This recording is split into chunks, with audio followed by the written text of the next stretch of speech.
Let's put our hands together to welcome CEO Holicpads.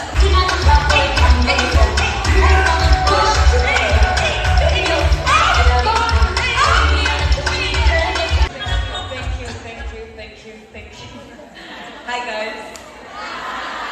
The reason why I chose to come to the school is one, the ambassador of Holicpads studies from here. Do me one favor, get yourself a Holicpads. Every time you're coming back to school, tell your parents, I want Holicpads. So the only pad in Uganda, the pads company in Uganda that's owned by Uganda is mine. So please support your own. For the ladies out there, for the girls who are going to turn into women like me, I need you to understand, make your own money, work hard. Also the girls, if you have a friend that is a boy, educate them about periods. And periods are natural.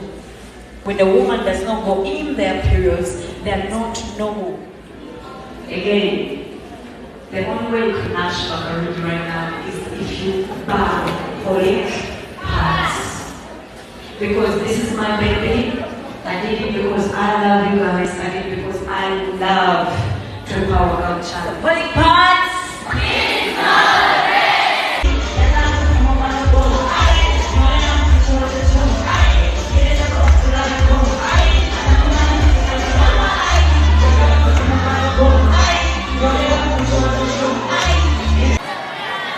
Freedom.